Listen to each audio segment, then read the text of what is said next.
जय Hind. This is Madhav Prasad Tripathi, owner of सैनिक coaching centre. आज का हमारा टॉपिक है इंग्लिश डे 15।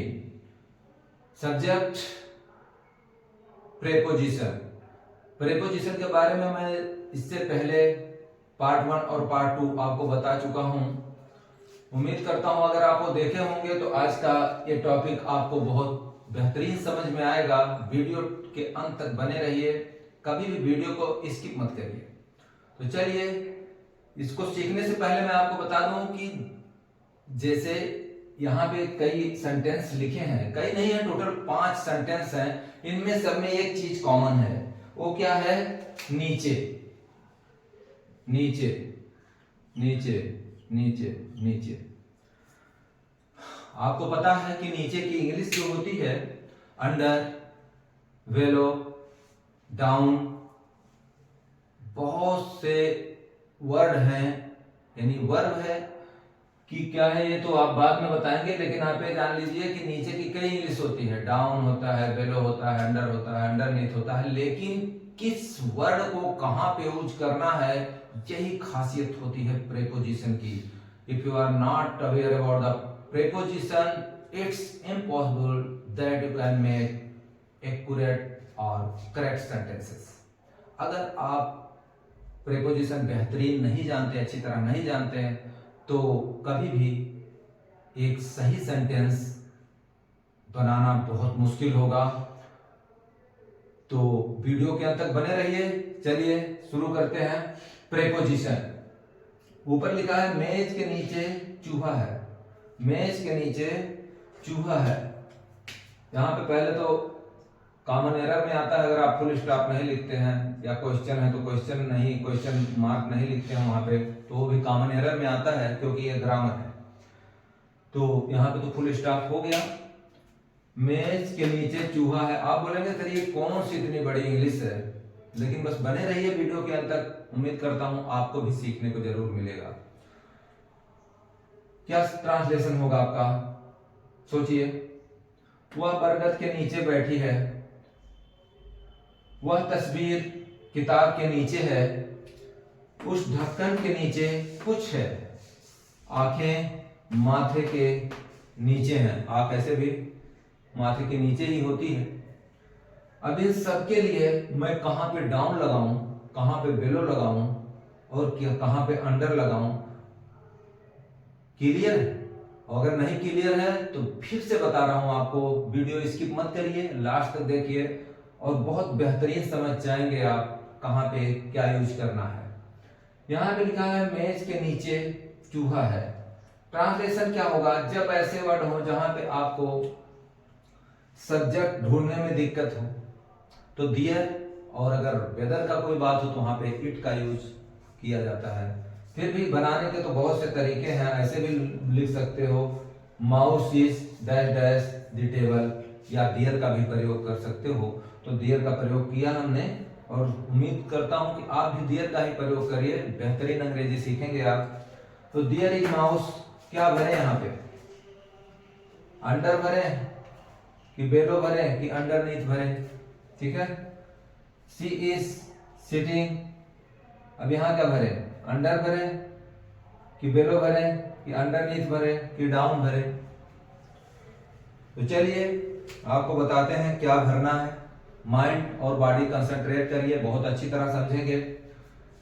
मेज के नीचे चूहा है। जब भी कोई जानवर या कोई आदमी किसी चीज के नीचे बैठा हो और उससे टच ना कर रहा हो तो अंडर का प्रयोग करते हैं। किसका? अंडर का। तुम देयर इज माउस, कहां? अंडर। इसे अलग कलर में लिखता हूं, द टेबल।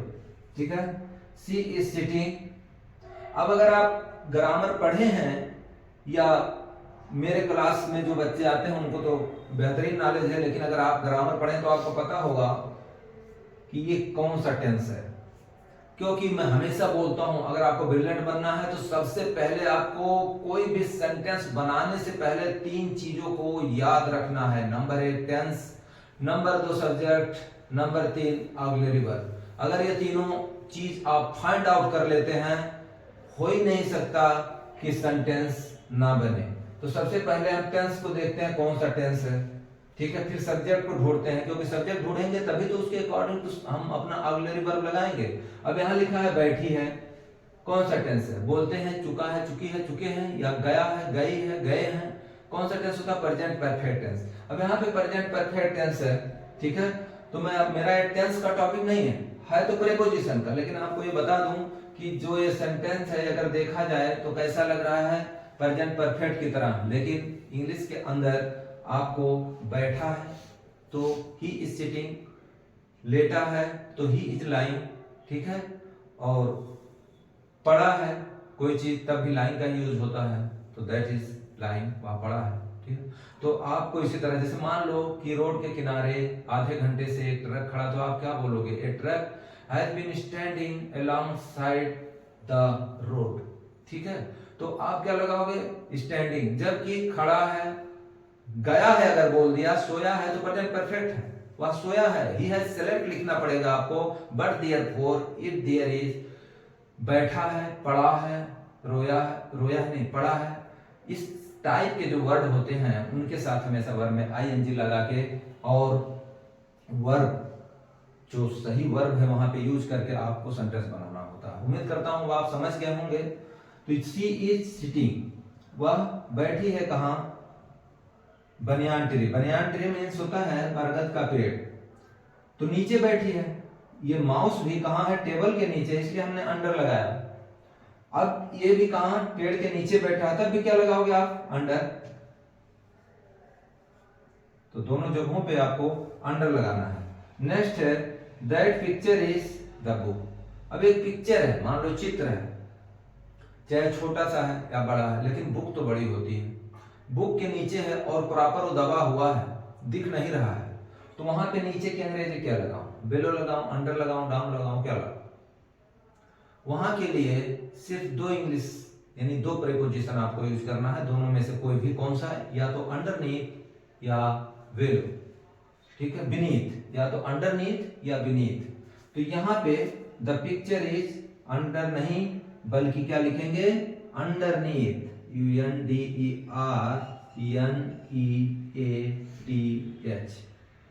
थोड़ा सा शॉर्ट है यहाँ पे जगह, फिर भी मैं कोशिश करता हूँ कि आप समझेंगे। अंडरनीथ यहाँ पे भी लिख देता हूँ जिससे आपको दिक्कत ना हो समझने में। अंडर लिख के NEATH, अंडरनीथ।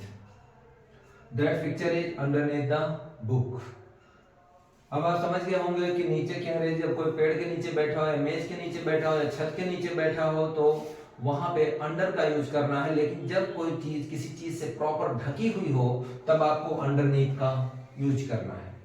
नेक्स्ट, उस ढक्कन के नीचे कुछ है, कोई ढक्कन है उसके नीचे कुछ है, हमें दिख नहीं रहा है कि उसके नीचे है क्या, लेकिन हम फील कर रहे हैं कि वहां पे there is something that lid, उस ढक्कन के नीचे कुछ है। तो लिड मींस ढक्कन होता है, तो देयर इज समथिंग। अब यहां क्या लगा है? अंडरनीथ या बीनीथ या अंडर। तो अब तो शायद आप समझ गए होंगे कि यहाँ क्या लगाना है, क्योंकि यहाँ पे आप किताब के नीचे पिक्चर था वो भी नहीं दिख रहा था, तो क्या लगाए? अंडरनीथ। तो यहाँ अब आप समझ गए होंगे कि ये ढक्कन है उसके नीचे कुछ है जो दिख नहीं रहा है, तो यहाँ पे भी क्या लगाएंगे? अंडरनीथ। और जैसा मैं बताया आप बीनीथ भी लगा सकते हो, तो यहाँ पे आप अंडरनीथ लिख देते हैं, ठीक है। यहाँ पे अंडरनीथ यहीं पे लिख देते हैं, अंडरनीथ ऑब्लिक बीनीथ, ठीक है। दोनों में से किसी का भी यूज आप कर सकते हैं जब कोई चीज प्रॉपर ना दिखे और प्रॉपर ढका हुआ। यहाँ पे दी आईज आर, आंखें कहाँ हैं? माथे के नीचे, माथे को बोलते हैं फोरहेड, ठीक है। दी आईज आर, अब क्या लगाऊं? अंडरनीथ, बीनीथ या अंडर या डाउन, क्या लगे? तो जब कोई चीज किसी सतह से नीचे हो, ठीक है, वहां पे यूज करते हैं बेलो का। किसका? The eyes are below, VELO, below. The eyes are below the forehead. अब एक बार आप फिर से देखिए, मेज के नीचे चूहा है तो क्या बोलेंगे आप? देयर इज माउस अंडर, क्या अंडर द टेबल, वह बरगद के पेड़ के नीचे बैठी है, क्या बोलेंगे आप, she is sitting under the banyan tree.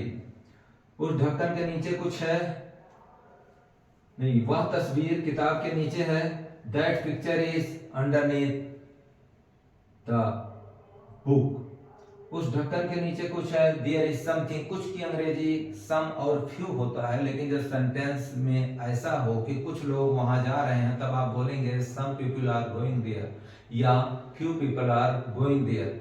But sentence ऐसा हो कि वहां पर कुछ है तब आपको कुछ की अंग्रेजी सम फ्यू ना लगा करके समथिंग का यूज करना है कि देयर इज समथिंग। ठीक है, तो यहाँ क्या है, there is something that lid, तो अंडरनीथ दैट लिड, क्योंकि पूरी तरह ढका है जैसे मैं आपको पहले बता दिया। आंखें माथे के नीचे हैं, the eyes are below the forehead. उम्मीद करता हूं आप ये प्रेपोजिशन अच्छी तरह समझ गए होंगे और ये अपने नोटबुक्स में जरूर मेंशन करें, जिससे इस YouTube वीडियो के जरिए आपका प्रेपोजिशन स्ट्रांग हो। लेकिन मैं एक बात आपको बता दूं, जिस तरह से मैंने आपको समझाया कि कहाँ अंडर लगाना है, कहाँ अंडरनीथ लगाना है, ये आप मोटे तौर पे समझिए, कोई रेगुलेशन या नियम नहीं है इसका कि सॉलिड हाँ अब यहाँ पे यही लगेगा। अब इस अंडर को ही ले लीजिए, आप अंडर को ही ले लीजिए, यहाँ पे लगा दिए, the mouse is under the table, she is sitting under the banyan tree.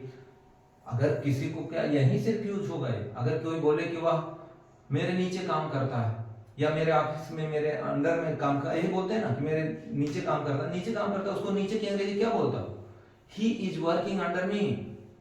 ठीक है, ही इज वर्किंग अंडर मी, इसका मतलब तुम पेड़ बन के ऐसे खड़े हो, तुम्हारे नीचे में बैठा है वो, ऐसा तो नहीं। ठीक है, तो ये प्रेपोजिशन है, पजल आपको कर सकता है, इसलिए डे वाइज जो यूट्यूब कॉन्सेप्ट के जरिए मैं प्रेपोजिशन आपको बताता हूं उस पे बने रहिए और मैं आपसे वादा करता हूं बहुत बेहतरीन प्रेपोजिशन समझेंगे। चलिए अब आप इसे नोट कर लीजिए और एक स्क्रीनशॉट जरूर दिया जाएगा आपको, जिससे आपको नोट करने में भी दिक्कत ना हो।